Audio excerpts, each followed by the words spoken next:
Hello again, everyone, and welcome to a Shortstop with a Shortstop. Today we're going to talk a little bit about coaching and coaches.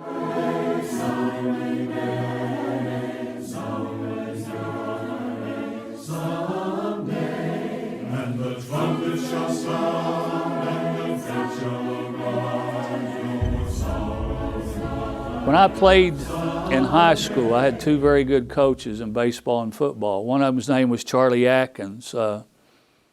He was not a respecter of persons. He didn't care who your mom was or who the governor was or who the president was. He was going to put the best team out there on the field. And the same thing was with Walter Brew as our football coach here. But they expected different things out of their players if they were going to play, which I think good coaches in all areas should do. But what is a good coach? You know, to put it in a nutshell, I think it's a man or a woman that is going to try to make their athletes better than what they think they can be. That means they're going to be pushed, that they're going to be tried, that they're going to be disciplined, and they're going to have self-discipline to go through what they need to go through to not only get better than they think they can themselves, but to help make their team better than they think that their team can be. But what are some of the values that a good coach would try to impart on his players? One of them would be discipline. Another one would be teamwork. And one of them that all of my coaches that I've ever had is punctuality, that you were there on time. In the big leagues, if you weren't there on time, you got fined. They took money out of your paycheck. And let me tell you something, that gets your attention real quick. But sportsmanship and respect for authority, that's a real important thing that kids need to learn today, to have respect for authority. We need to understand that most coaches want to preach and teach commonality, that each player is just as good as the other if they're willing to go out there and put in the work. And finishing. We need to finish what we start. We practice, and we practice, and we go out there and play the game.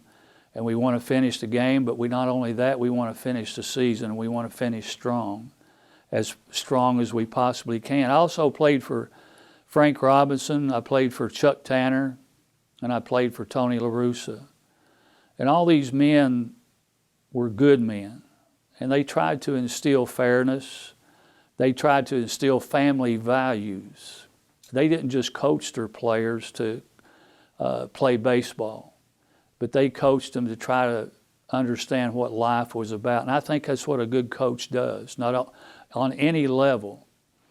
I was reading a thing today that says a coach, if he coaches for 10 years, is going to have an impact on at least 25,000 lives. And that's a lot of people when you start thinking about it. You have influence on your players, on their parents, on their friends, on their relatives, but then you may go and speak someplace or meet other people, and 25,000 people in 10 years, that's a lot of influence right there. But here's the thing that I wanted to impress most. Jesus Christ is the head coach. And we probably don't talk about him enough, but he needs to be talked about every day. He suffered for us, and he had loss. In Luke 19:10, he gave up his glory in heaven. It wasn't about him. It was about us. In Philippians chapter 2, verses 5 through 7, he gave up his divine image. And in John chapter 10, verses 17 through 19, he gave up his life, which was the ultimate gift that he could give to us as a coach. He suffered distress and he suffered agony. In Matthew 26 and verse 56, he was forsaken by his friends. But you know what? He bore through it. Sometimes athletes are going to lose some of their friends. But if you're disciplined, you're going to bear through it. He bared great physical pain. In John 19:1, he was scourged. And I know some of you don't know what scourging is, but he was whipped. And I mean, his back and his body was tore apart. In 1 Corinthians chapter 9, verse 24, it says this, "Know ye not that they which run in a race run all, but one receiveth the prize? So run that ye may obtain." And any athlete that wants to be a good athlete is going to try to win the game or win the prize. And that's what Jesus wants us to do. He wants us to run the race to win the prize. But here, the head coach that we've got. In Acts chapter 10 and verse 34, it says that Jesus is no respecter of persons. It doesn't matter whether you're rich, poor, whether you're big or small. It doesn't matter who you are. Jesus loves you just as much as he loves the other person. And he's going to try to make you as good or better than you ever thought that you could be if you would just follow his instructions.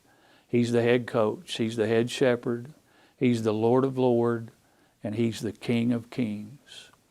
Let's follow the instructions of Jesus Christ and try to become the best Christian or even a better Christian than we ever thought that we could possibly be. Thank you again for being with a Shortstop with a Shortstop.